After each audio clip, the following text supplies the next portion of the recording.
두 번째 학문의 성격 보겠습니다.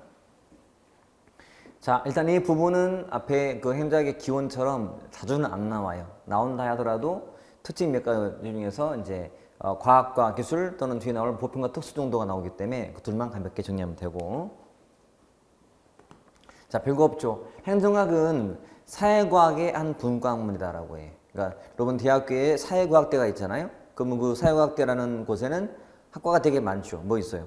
뭐 정치, 경제, 행정, 뭐 무역 있잖아요. 이런 많은 사회 현상을 연구하는 학문의 하나예요. 그렇지? 자, 우리 경제학은 뭘 연구하는 학문이고 경제 현상을 또는 경제를 연구하는 거고, 정치학은 정치 현상을 연구하고, 행정학은 행정 현상을 연구하는 거니까 우리 많은 사학의 분과다라고 해요. 어려운 거 없죠? 근데 이제 그나마 좀 주의할 단어가 있다면 이거 종합 학문성을 띈다. 그러니까 행정학은 여러 인자구 학문들을 갖다 써요. 정치론도 활용을 하고 뭐 인류학 문제, 심리학 문제, 경제학 많이 쓰다 보니까 이거를 종합학문 또는 유사한 말이 뭐 학제적 접근, 뭐 범학문, 연합학문 등 많이 쓰는 단어들이에요. 기억하세요? 행정학은 공부하면 알겠지만 여러 가지가 막 언급돼. 회계학도 나오고 정치학도 나와요. 그만큼 많은 학문을 쓴다. 범학문성, 응?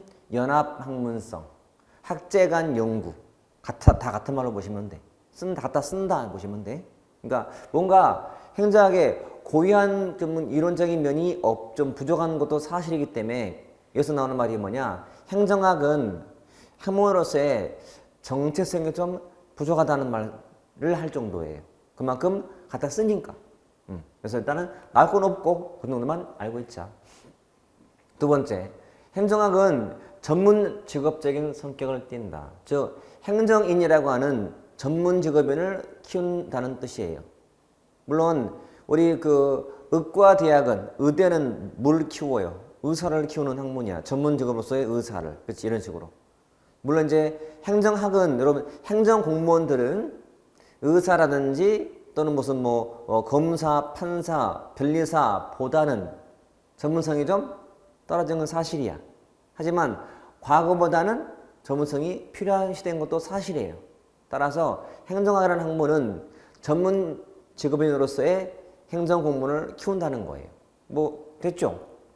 그러니까 낼 게 없는 거야. 그리고 심지어 나온다 하더라도 아니 행정학을 가르치는 교수들이 나름은 자부심이 있는 사람들인데 왜 행정인 양성을 하는 거니까. 근데 다른 학문보다도 전문성이 부족하다고? 기분이 좀 상했어요. 안 내. 마찬가지야. 행정학의 고유한 특징이 없대. 기분 상했어. 안 내. 용어만 딴 데서 쓰는 거야 그냥. 대신 밑에는 의미가 있다. 그만큼 용도 많고 읽을 것도 많기 때문에. 자, 과학성, 기술성.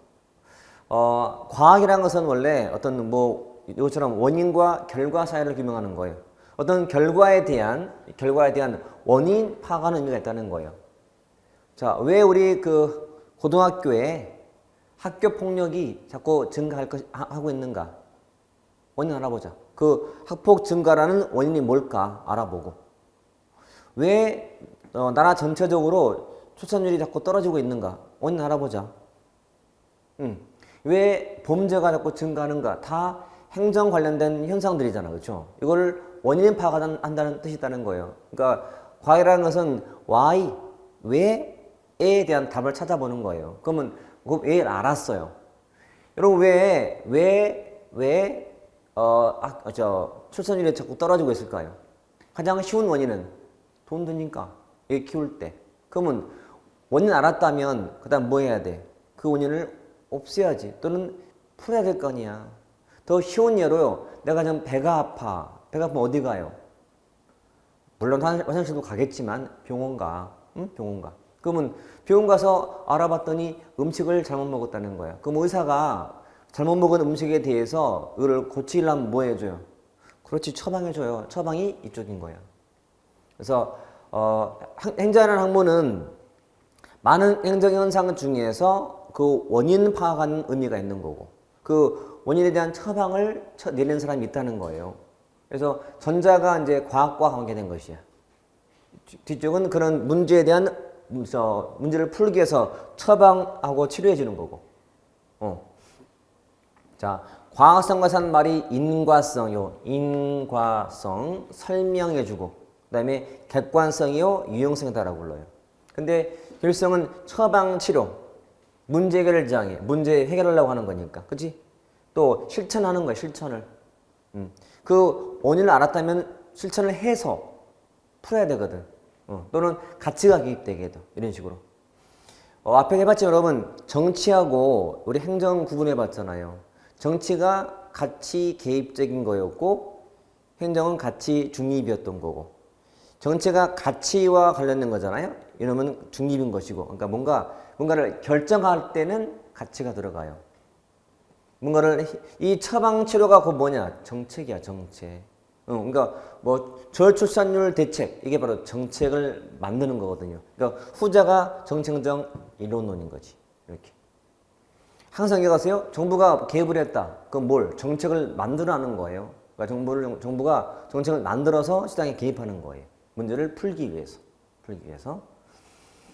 오늘 하겠지만 과학성을 주장한 대표 이론이 행태론이에요. 행태론, 행태주의. 대표인물이 사이먼이에요. 자, 결정론 뜻 자체가요. 모든 결과에는 선행하는 원인이 있다가 결정론이에요. 이것도 몇 생각 좀 더 할 거야. 그러니까 모든 결과에는 앞에 오는 선행하는 원인이 있다. 결정론. 이쪽은 이제 왈도가 강조한 특징이에요. 주의 것은 봐요. 사이먼은 과학성을 강조하고 있지만 그렇다고 행정학의 교질성을 부정하진 않아요. 인정하는데 단지 강조가 다를 뿐이에요. 마찬가지 왈도는 행정학의 교질성을 강조하고 있지만 그렇다고 과학성을 부인하진 않아요. 서로 강조의 차이일 뿐이야. 이해되죠? 그렇게 보시면 돼. 둘은 보완이기 때문에. 그럼 어떤 현상에 대한 원인을 알아야 처방이 나오잖아요. 그러니까 관심이 이쪽에 있는 거야. 원인 파악에. 처방은 니네 할 일이고 우리는 원인 파악할게. 그래, 원인 파악해 좀 우리가 처방해 줄게. 서로 역할의 차이인 것이지 서로에 대한 부정 문제는 아닌 거지. 됐죠? 그게 결론이거든. 과학과 기술의. 용어 잘 봐두세요. 용어를. 자, 그 다음에는 이제 보편 특수인데 보편적이다? 이거는 다른 나라 제도를 도입할 수 있다는 거예요. 그 나라에도 잘 먹히고 여기도 먹히는 보편적인 거거든. 보편적. 근데 도입하는데 그 나라의 맥락이나 또는 상황을 좀 파악하자. 다르니까요. 특성을 파악하자는 거지. 이렇게. 그리고 일반 이론을 만드는 것은 관계되는 것이 보편성과. 그리고 비교하자는 것도 뒤에 나올 텐데 미국이 예를 들어서 선진국이 후진국을 도와주는데 잘 안 먹혀 뭔가가. 그러니까 원조를 해주는데 원조가 잘 효과가 없는 거예요. 뭐가 달라서 안 되지? 다른 걸 보자는 거예요. 예를 들어 보편은 보통 같기 때문에 하는 말이고 특수성은 다르니까 하는 말이에요. 다르니까. 여러분이 봐요. 우리가 현재 미국의 어떤 좋은 행정 제도를 도입하고 싶어요. 도입했는데 잘 먹힌다. 이게 뭐라고 해야 된다고? 보편성. 근데 도입하려고 봤더니 우리나라에 좀 안 맞는 게 있어요. 그럼 뭐다? 특수성. 우리만의 특이한 게 있는 거니까. 이런 식으로 비교하면 돼. 그리고 가치 판단과 관계된 게 있다. 자, 책을 봐볼게요. 자, 123페이지에 1. 사회과학으로서의 행정학이라는 말. 자, 행정학은 좀 역사가 짧아요. 왜냐면 윌슨 때 처음 성립했기 때문에 19세기 말 무렵에 와서야. 그리고 종합학문, 유사한 말 있죠. 종합학문, 범학문 또는 학제적 접근. 다학문, 다 같은 말에서 같은 말. 다학문, 범학문, 종합학문, 학제적인 연구 또는 접근. 따라서 정체성에 대한 논란이 계속 제기되어 왔다. 넘겨서. 두 번째는 전문 직업적 성격. 그래서 행정에는 뭔가 전문 직업을 키우는 의미가 있는데 밑에 플러스에 따르면 행정가는 의사나 법률가보다는 좀 전문성이 떨어지는 건 사실이다. 하지만 사회가 복잡해지고 업무도 복잡해지면서 전문성이 필요한 것도 사실이다라고 봤던 거예요. 그 다음에 과학기술. 과학성이란 외를 중심으로 그 외의 외를 답하는 거예요, 지금. 그래서 인과성, 설명성 등으로 보는 거죠. 내용이 자, 결정론에 기초했다. 그래서 원인이 있을 거다. 찾자. 2번 행태주의가 중시했다. 그리고 행태론의 기본적인 접근 방식이 논리 실증주의이기 때문에 실제 검증을 하자는 주의이기 때문에 대표 인물이 사이먼이고 보시면 돼요.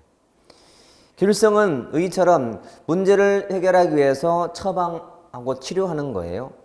내용에 1번에서 문제 해결을 위해서 실천적 대안을 모색한다. 실천적 대안 몇 줄, 그게 바로 정책. 정책을 모색한다.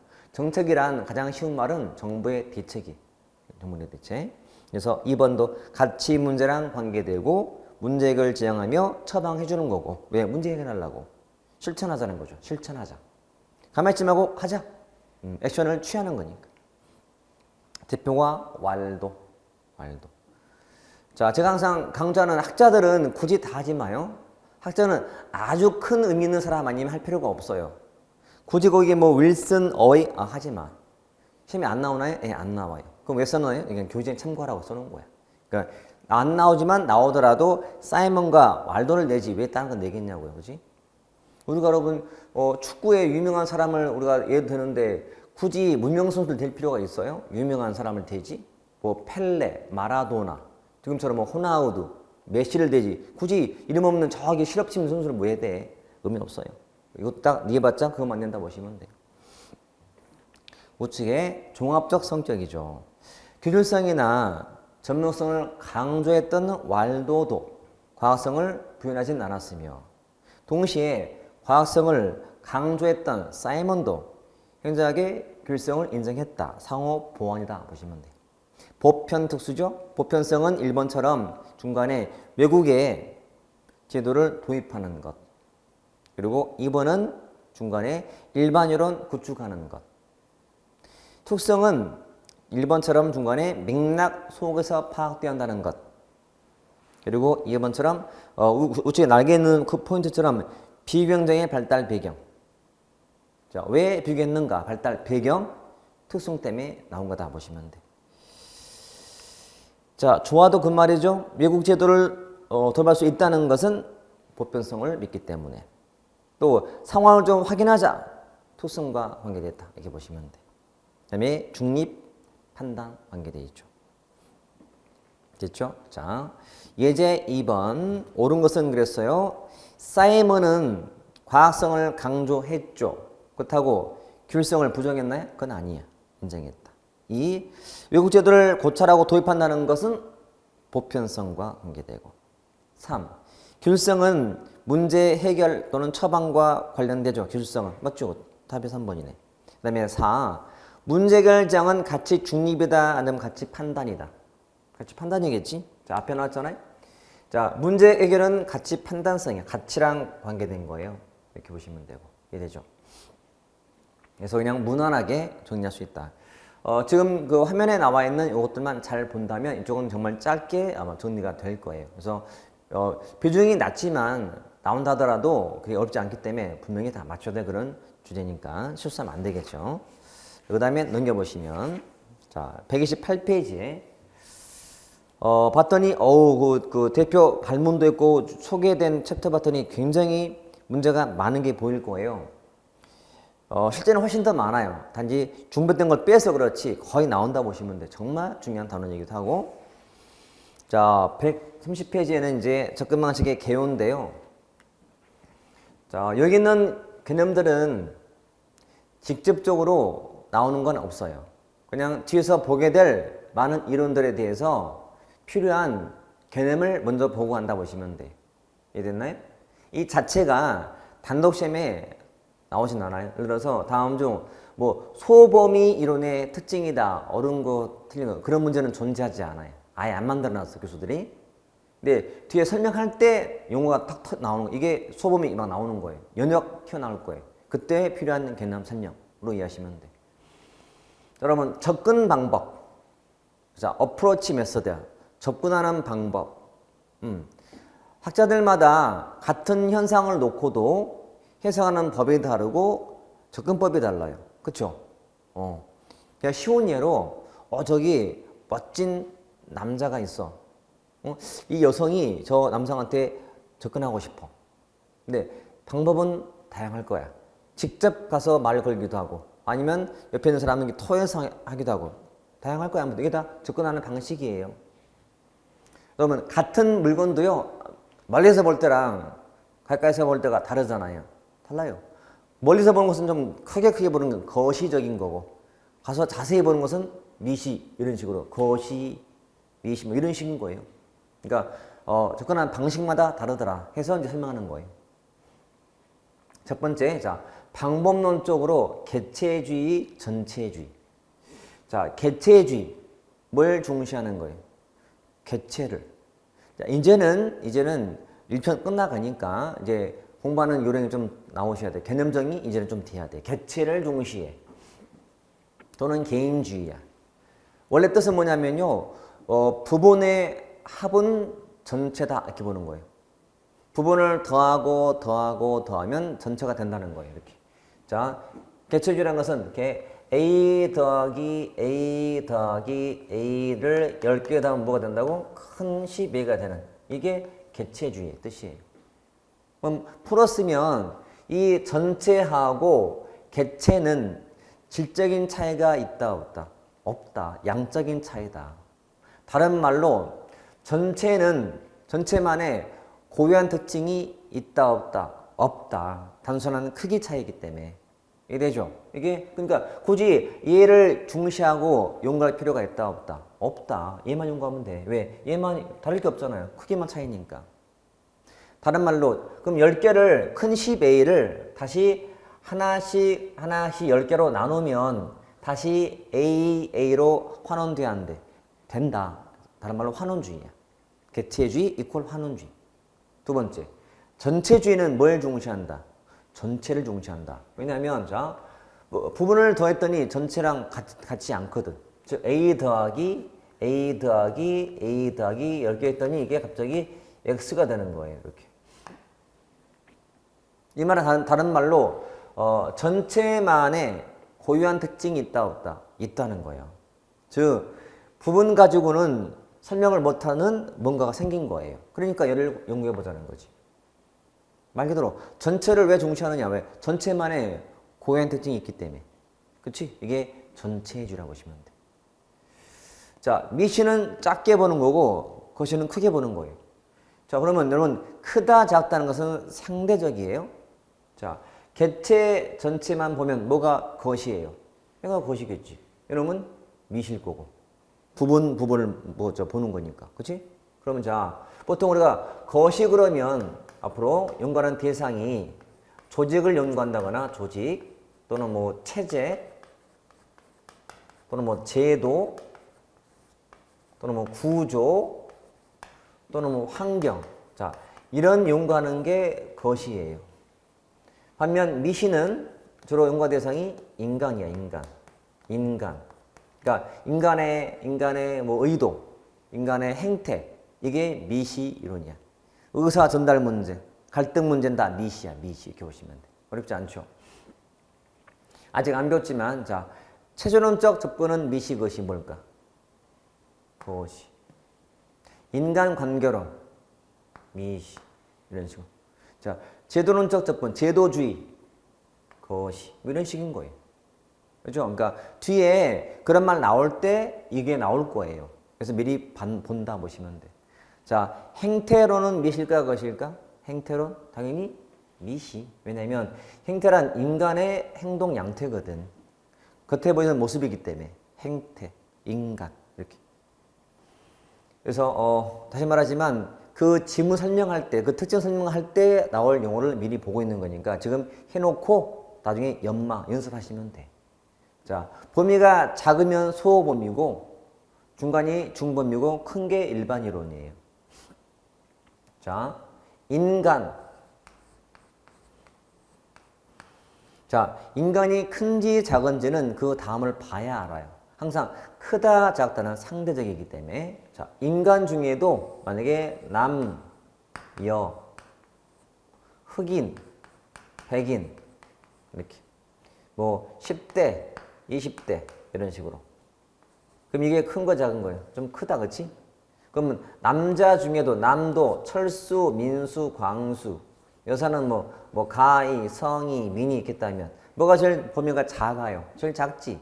소범위고 중간 범위고 더 일반적인 거지 이런 식으로 그러니까 범위의 문제야 작다, 중간, 크다는 것은 그 다음에 연역균합 연역은 주로 사실부터 출발하는 거예요? 아니면 처음부터 이론부터 출발하는 거예요? 연역은? 이론부터 그러니까 처음부터 이론 만들어 놓고 설명하는 방식이 연역이고 균합은 사실부터 이론을 만드는 게 균합적인 거지 이렇게 그 다음에 기술적이냐 규범적이냐 기술, 디스크라이브 있는 걸 그대로 기술하는 거냐 아니면 규범적, 노모티브냐 뭘 제시하는 거냐 뭐 해야 한다는 식의 뭔가를 주는 거냐에 따라서 기술과 규범 자 결정론은 아까 나왔지만 모든 결과에는 선행하는 원인이 반드시 있다는 게 결정론이고 임의론은 어떤 결과는 선행 아닌 원인이 없거나 또는 불확실한 경우도 있다는 게 임의론이에요.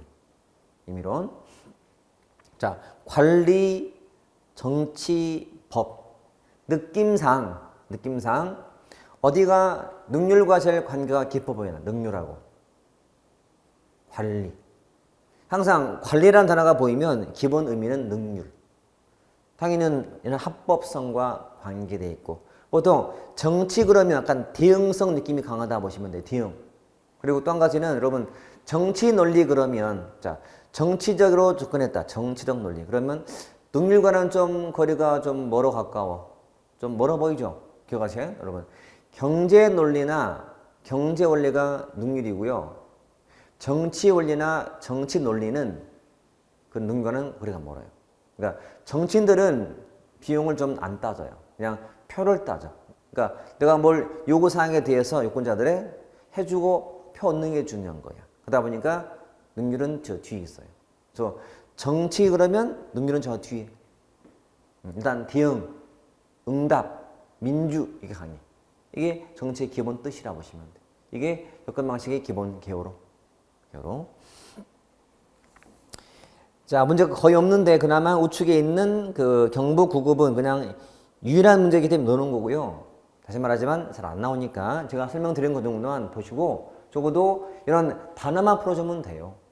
여러분 공부란 제가 또 강조하지만 단어로 공부하면 할 게 없어요. 왜? 단어는 어차피 주어지기 때문에 보면은 답이 나오거든. 다 풀 수 있을 거예요. 하나씩 봐보자면 자, 132페이지에 있는 역사적 접근, 역사, 법률적 접근인데 자, 이 둘은 그렇게 자주는 안 나오고 그동안 나왔던 문제가 유일하게 이게 나온 적이 있었어요. 그리고 이 구제도로는 뒤에서 배울 신제도와 연관 때문에 필요한 것이지 자체는 큰 의미가 없어요.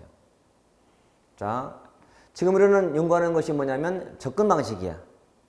행정 이론이라고도 하는데 접근하는 방법이에요. 내가 행정학자인데 행정현상을 연구하는 방법이 좀 다 달라. 나의 접근법은 역사적 접근이야. 역사적 접근, 역사. 우리 공무원 과목에 역사 있잖아, 국사. 왠지 역사 그러니까 느낌이 어떤 사건 기록 같은 거 느낌이 들어 안 들어요? 들죠. 자, 옛날에 어떤 사건이 있었다를 이렇게 써보는 느낌? 연대기적 소술? 언제 뭐가 발생했다는 발생론적인 접근? 발생론적. 언제 어떤 사건 발생. 1882년, 1894년, 1392년, 427년. 이게 사건이 발생한 연도거든. 사건 발생. 이게 역사 느낌이야. 제가 일부러 말한 단어 중에서 이미 포인트가 들어있어요. 이렇게 연대기적 소술이야. 연대 순으로 써보는 방법. 그 다음에 발생했다는 거지. 언제 뭐 발생했다. 사건 같은 거. 그 다음에 사례 연구야. 사례. 그러니까 언제 발생했다는 사례를 연구하는 거니까. 그렇지? 자, 법률적인 접근, 법. 자, 법에 나와 있는 어떤 조직이면 조직, 어떤 법을 이렇게 기술하는 방법이야. 헌법에는 행정부, 입법부, 사업부가 뭐 하는지에 대해서 써놨거든. 법에다가 그걸 기술하는 거야. 헌법 봤더니 국회는 뭐 하고, 대통령은 뭐 하고, 헌재는 뭐 하는구나. 기술하는 거야. 기술. 그냥 있는 것 기술하는 거죠. 마찬가지 이 제도도 정치 제도. 그래서 뭐 선거 제도를 자세하게 쓰는 거야. 이렇게 기술한다라고 해요. 그래서 3부의 권한이라든지 정치 제도를 그냥 있는 대로 기술한다 뜻이야. 정태적 서술. 이미 만들어져 있는 제도나 법에 나와 있는 어떤 권한 등을 쓴다. 이 둘 다 사실은 똑같이 정태적 소술이에요. 쓰는 거거든. 언제 뭐 발생했다를 써보는 방식이니까 이만큼만 알면 돼요. 자, 책에도 1번 보시면 자, 연관 1번에 사건이나 정책의 발생과 기원을 연대기적으로 기술하는 발생론적 접근 방법. 그리고 2번도 저 뒤쪽에 일종의 사례 연구가 된다. 역사적 접근에 다해요, 이게. 그 다음에 법, 제도, 그 법은 보통 3부라에서 헌법상 나와 있는 권한과 책임을 분석해봤다, 기술해봤다 뜻이고, 제도란 것은 정치 제도를 자세히 기술하더라. 이런 대로 디스크라이브 하더라, 묘사하더라. 이거 알면 돼요. 그리고 뒤에 하겠지만 이것보다도 이게 더 중요해요, 여러분. 구제도. 뒤에서 비교할 이 신제도랑 비교할 때 굉장히 많이 나오거든. 중요한 주제가 그때서 나올 거야.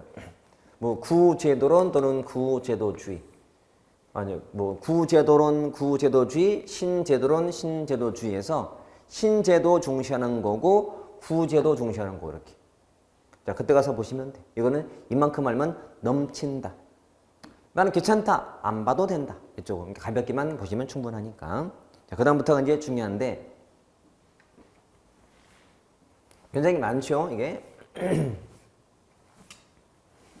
자, 실에 따른 접근법들인데 총 지금 10개가 나와 있죠. 10개. 과학적 관리론, 인간관계론, 행태론, 뭐 생태론, 체제론, 비교행정론, 발전행정론, 신행정론, 현상학, 비판학에서 일단은 구분을 좀 지어놨죠.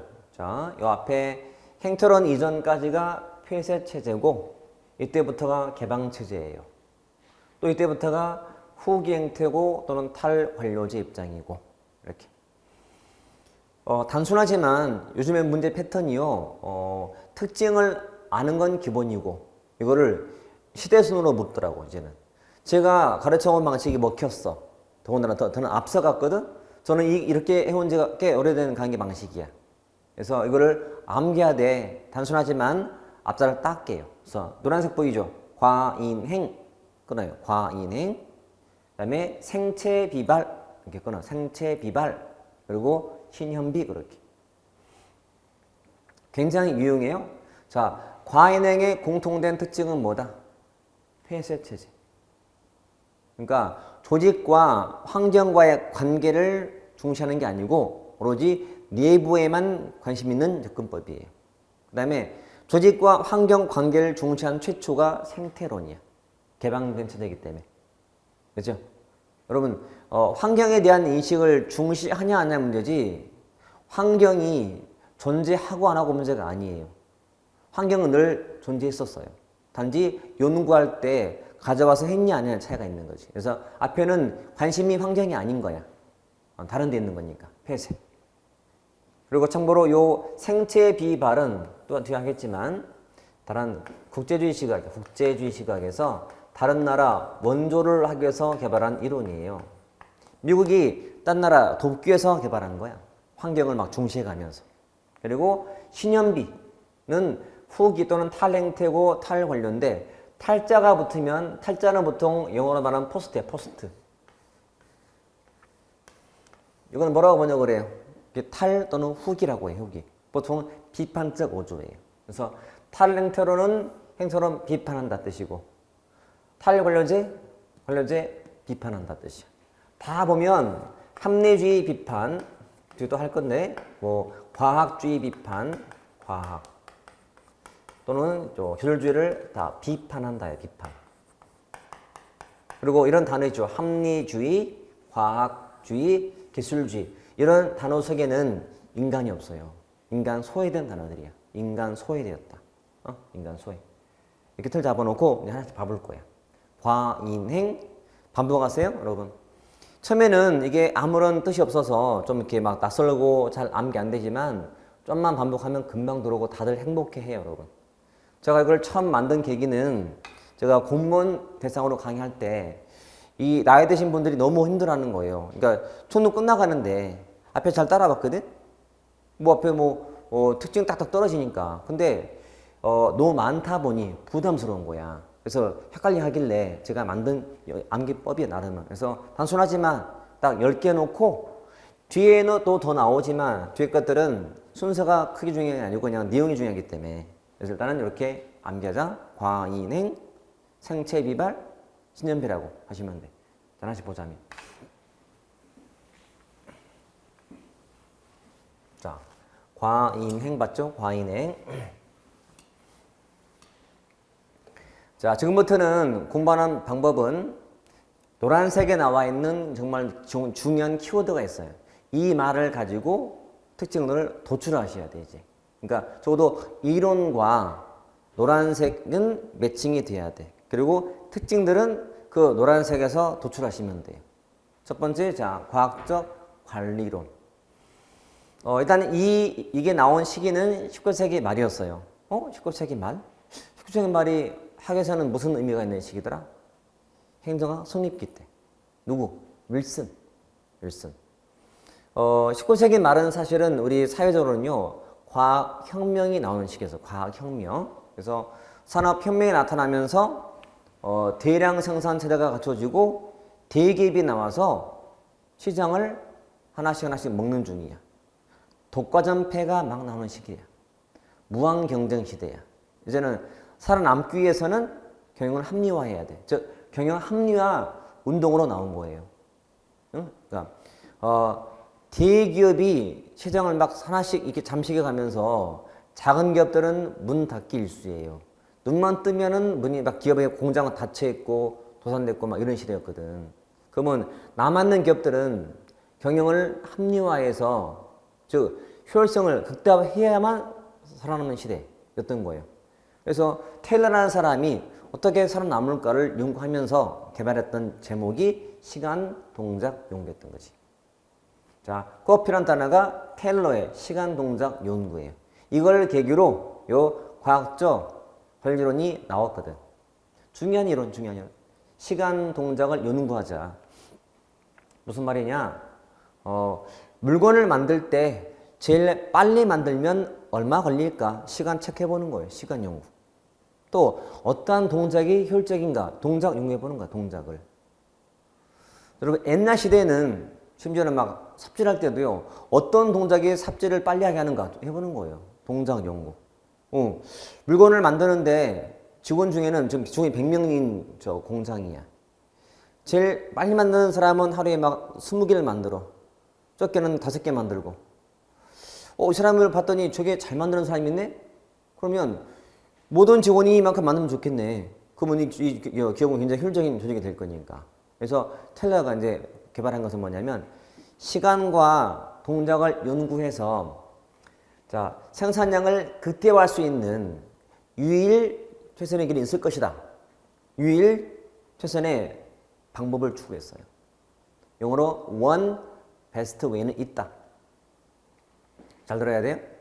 지금 만약에 직원이 100명인데 100명 중에서 하루에 제일 많이 만들면 20개, 적게는 5개를 만들어. 그런데 살아남기 위해서는 정말 최대한 많이 만들어야 되잖아. 그래서 일일 과업량을 정해요. 그러니까 일일에 만들 양이 있는 거야. 그래서 여기서 요 일일 과업량을 정해. 근데 중요한 것은 이 일일 과업량이라는 것이 만약에 지금 100명의 평균이 10개예요. 근데 10개를 맡기는 게 아니야. 표준으로 정하는 것이. 자, 인류직공. 그러니까 상위에 잘하는 사람이 할 정도 양을 정하는 게 표준량. 그러니까 일일 과업량이라는 것이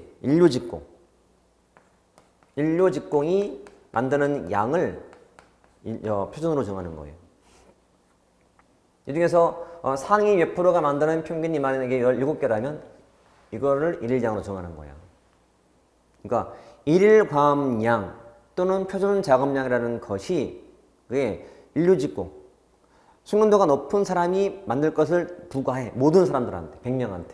그리고 그 이상을 초과하면은 높은 성과급 줘. 못하면 낮은 성과급을 주고. 이렇게 사실은 착취하는 거예요. 그래야 살아남았으니까.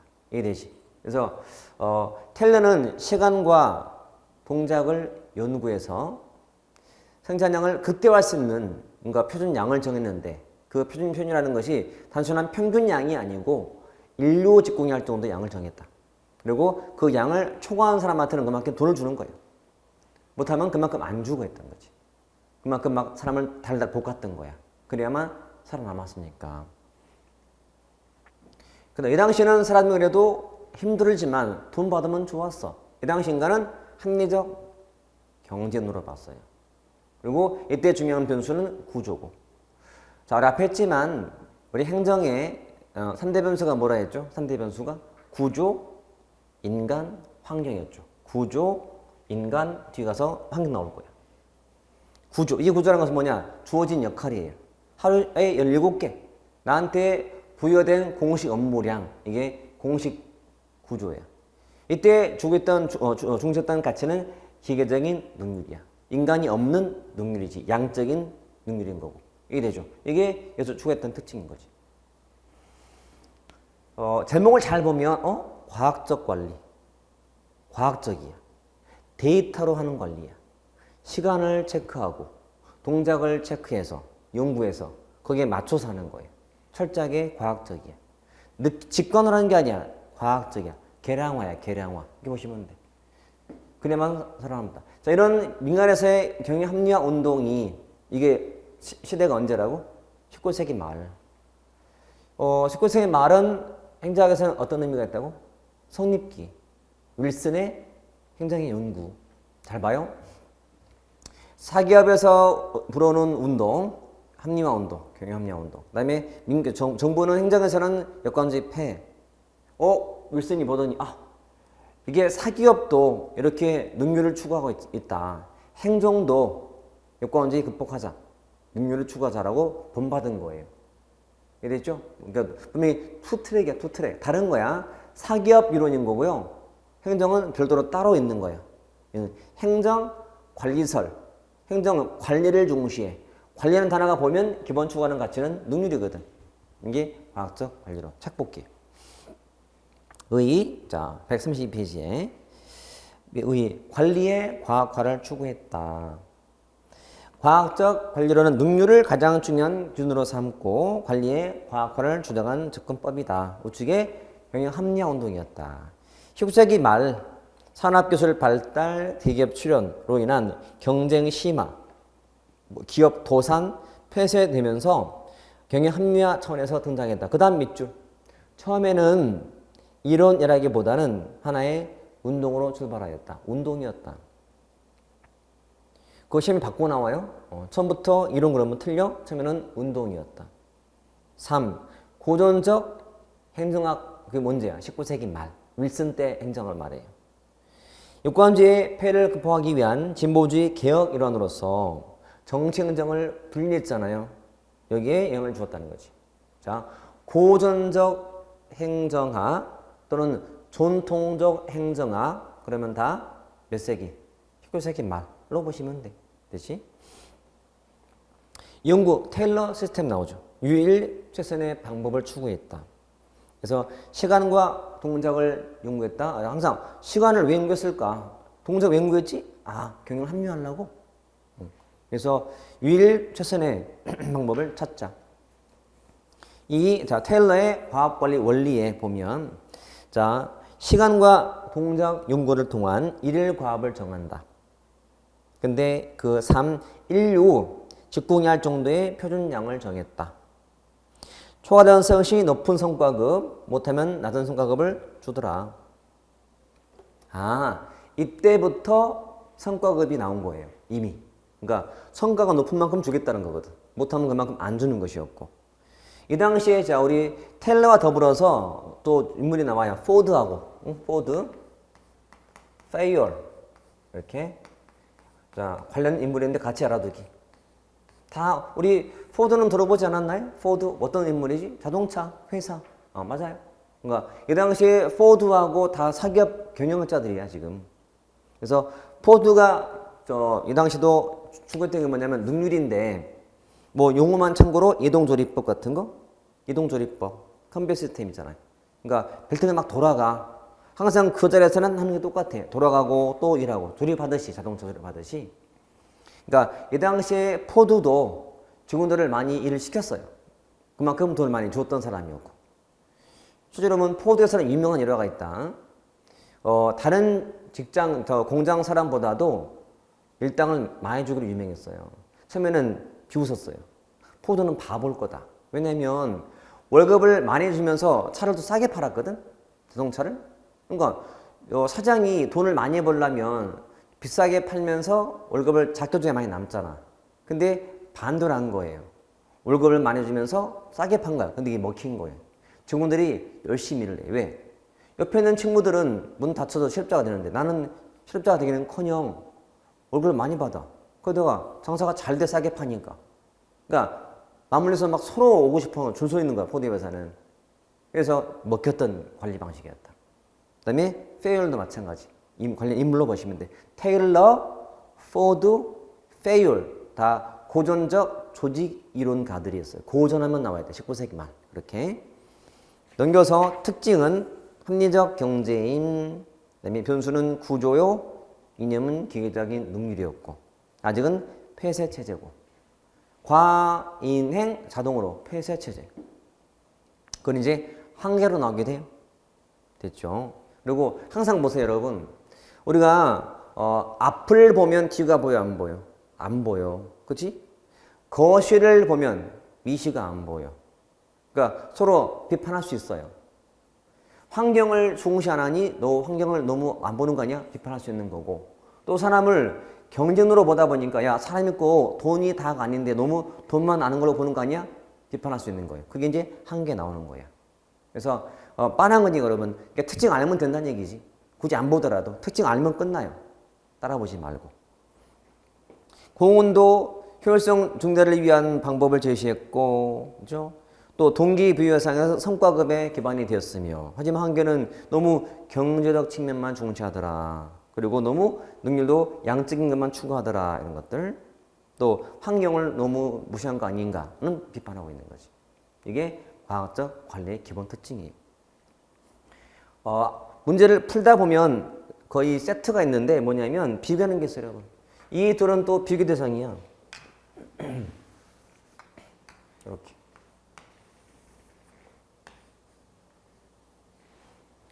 그러니까 여러분 비교하더라도 비교감이 있어요. 우리가 삼성과 누구를 많이 비교하던가? 삼성, 현대를 비교하잖아요. 그렇지?